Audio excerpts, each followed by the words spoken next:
What happens when a normal daytime discussion suddenly turns into one of those moments where everyone at the table realizes, this is no longer just a conversation, this is something deeper? Make sure to subscribe to Fame After Hours, and like and comment for more talk show coverage. So, let's talk about this, one of the hosts says, adjusting her notes slightly, her tone calm but curious. There's been a lot of conversation lately about honesty in public platforms, especially when it comes to expressing opinions that might not be popular. Another host leans forward, nodding. Right, and I think people are getting tired of sugarcoating things. They want real perspectives. There's a brief pause, the kind that feels normal to viewers but slightly loaded for those sitting at the table.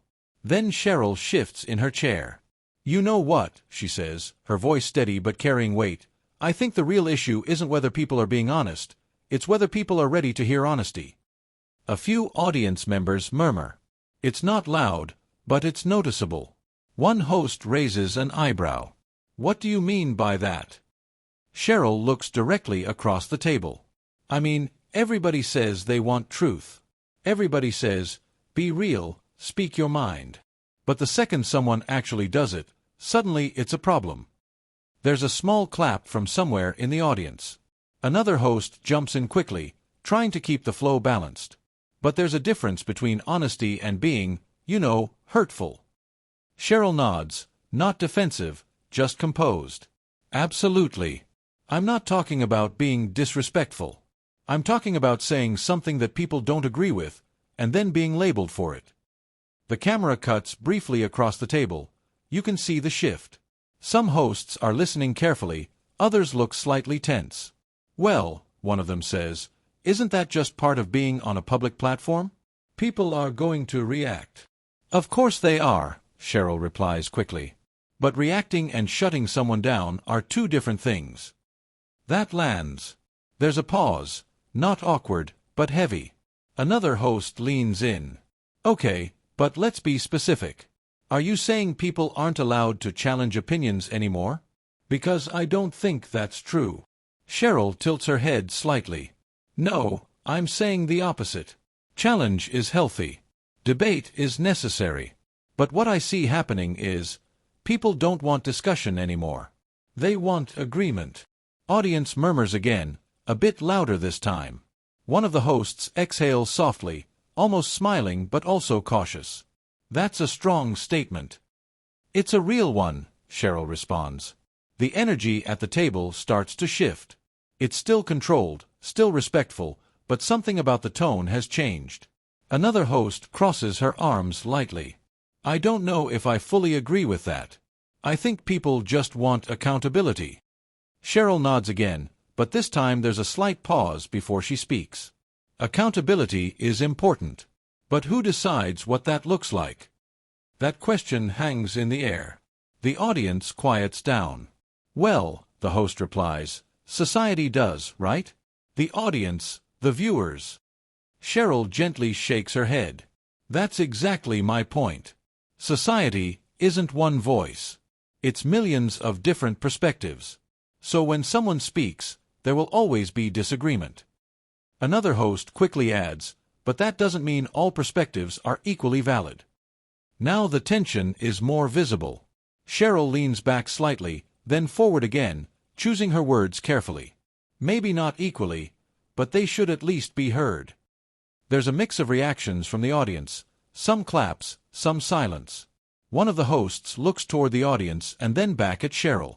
But what happens when what someone says affects people negatively? Sheryl doesn't hesitate. Then we talk about it. We don't cancel the conversation, we expand it. That line gets a stronger reaction, a few louder claps. Another host interjects, slightly more animated now. But sometimes expanding the conversation gives a platform to ideas that shouldn't be amplified. You can feel the shift now. This is no longer just a casual segment. Sheryl keeps her tone calm. And who decides that? There's a brief silence. The host opens her mouth, then pauses. That's the hard part, Sheryl continues. Because once we start deciding which voices matter and which don't, we're no longer having open conversations. The audience is fully engaged now. One of the hosts tries to ease the tension slightly. Okay, But let's bring this back for a second, because I think what you're saying is important, but also complicated. A small laugh from the audience breaks the intensity for a moment. Sheryl smiles lightly. It is complicated. Real conversations usually are. Another host nods. I agree with that. But I also think there's a responsibility that comes with having a platform like this. Sheryl responds immediately, but calmly. There is. And part of that responsibility is being honest. The table goes quiet again. You can see the subtle reactions, a glance exchanged between hosts, a shift in posture, someone adjusting their papers even though they're not reading them. One host finally speaks, her tone softer now. Do you think, maybe sometimes honesty can come across the wrong way? Sheryl nods. Of course. We're human. We're not always going to say things perfectly. But that doesn't mean we shouldn't say them at all.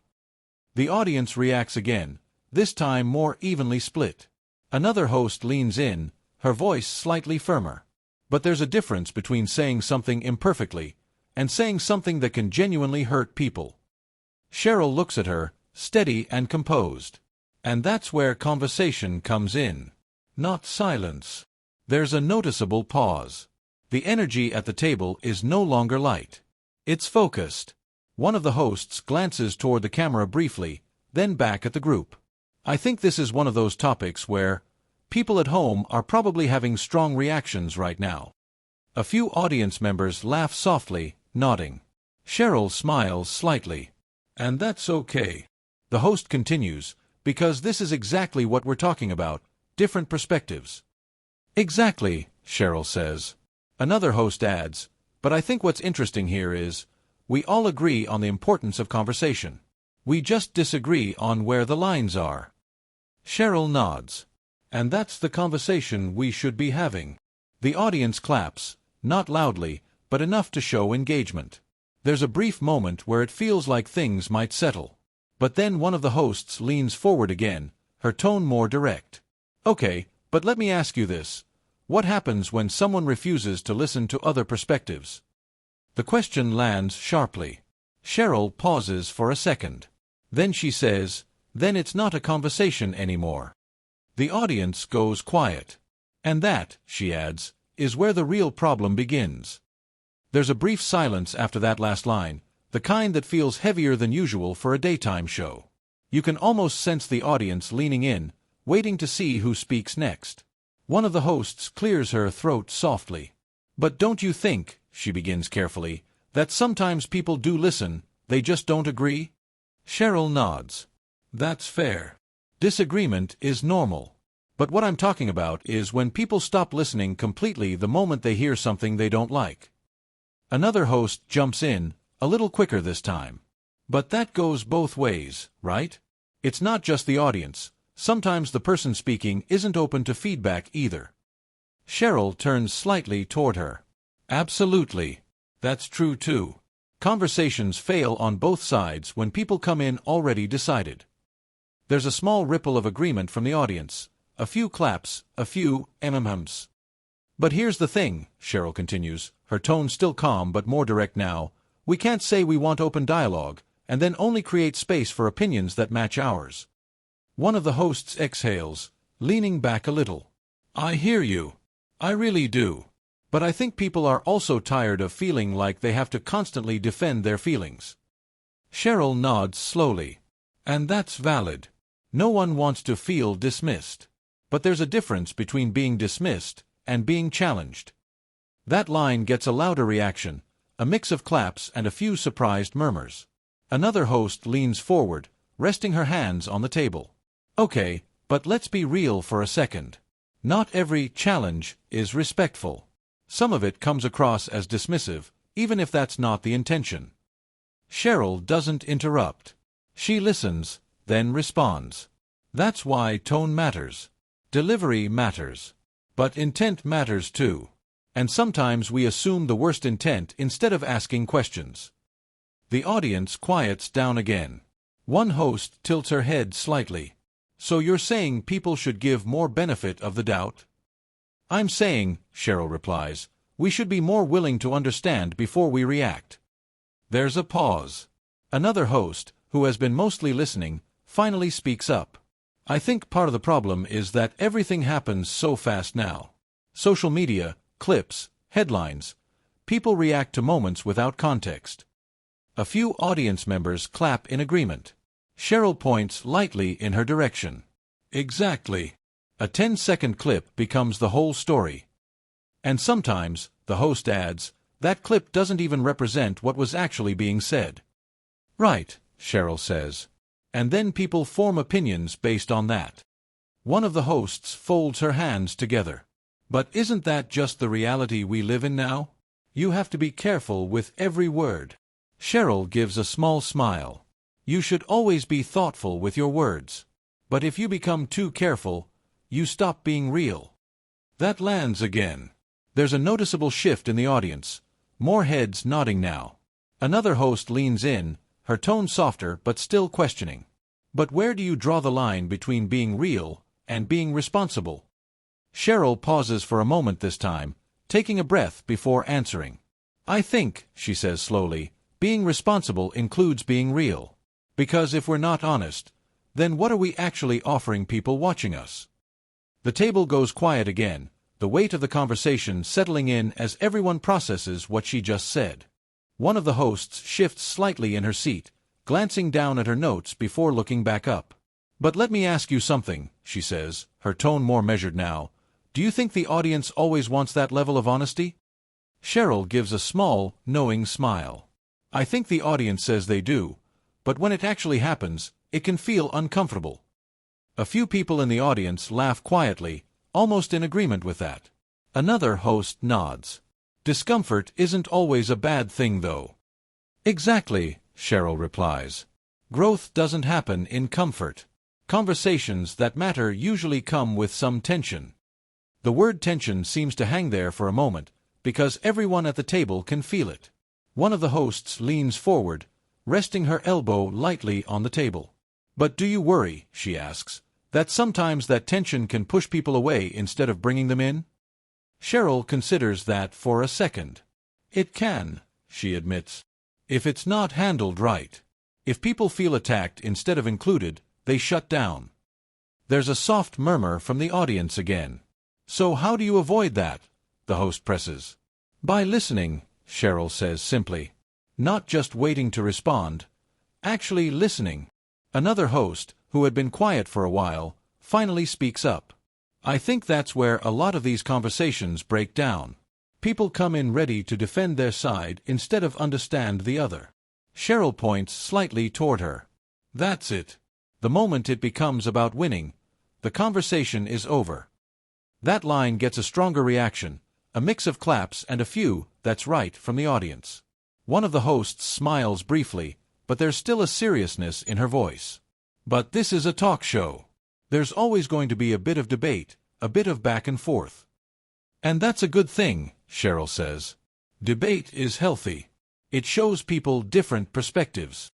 She pauses, then adds, but there's a difference between debate and dismissing someone entirely. The energy shifts again, quieter, more focused. Another host leans in, her tone slightly more direct. Have you ever felt like your perspective was dismissed? There's a brief pause before Sheryl answers. Yeah, she says honestly.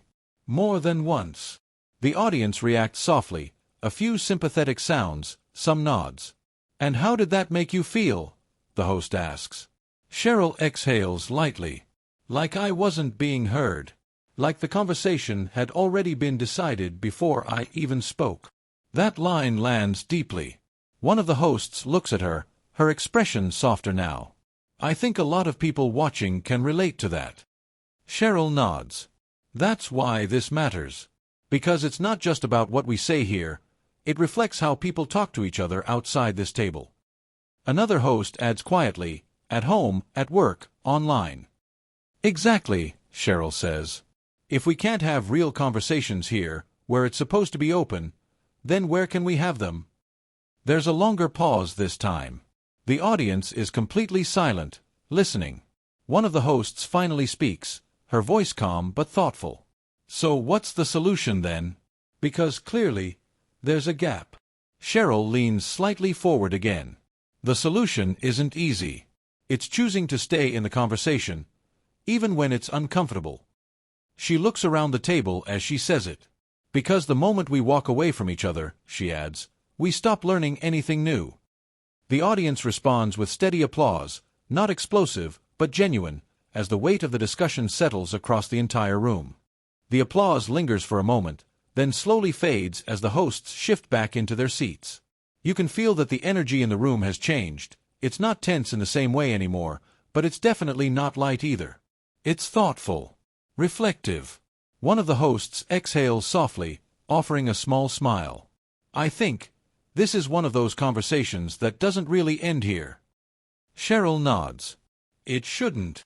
Another host glances toward the audience. You can already tell people are thinking about it. A few audience members nod, some still clapping lightly before settling down. Well, one of the hosts adds, trying to bring a bit of balance back into the tone, this is why these discussions matter. Not because we all agree, but because we're willing to sit here and talk through it. Sheryl smiles slightly. That's the goal. There's a brief pause as the camera pans across the table, the kind viewers at home would recognize as the show preparing to move forward, but not quite ready to let go of the moment. Another host leans in one last time. Before we wrap this up, I just want to say, I don't agree with everything that was said. A few light reactions from the audience. But, she continues, I respect the conversation. And I think that's where we need to start more often. Sheryl nods, clearly appreciating that. And I respect that too. That's how it's supposed to work. The audience claps again, a little louder this time, more unified. The main host turns slightly toward the camera now. All right, we're going to leave it there for today. But something tells me this conversation is going to continue long after this show ends. A soft chuckle from the audience. And probably online, another host adds with a smile. That gets a bigger reaction, people already knowing how quickly these moments spread. The camera begins to pull back slightly as the segment wraps, but the energy stays with it. Later that day, clips from the conversation start circulating online. Short segments, different angles, certain lines highlighted, especially the ones about honesty, discomfort, and staying in the conversation. Some viewers praise the moment, calling it real, necessary, and refreshing. Others question parts of it, debating where the line should be drawn. Comments start filling up quickly.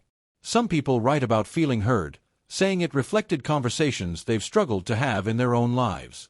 Others say it raised important questions that don't have easy answers. The discussion grows, not just about what was said, but about how it was said. Backstage, after the show, the tone is quieter. Conversations continue, but in a more relaxed way. There's no audience now, no cameras, just people reflecting on what just happened. Sheryl is calm, the same way she was on air. Engaged, thoughtful.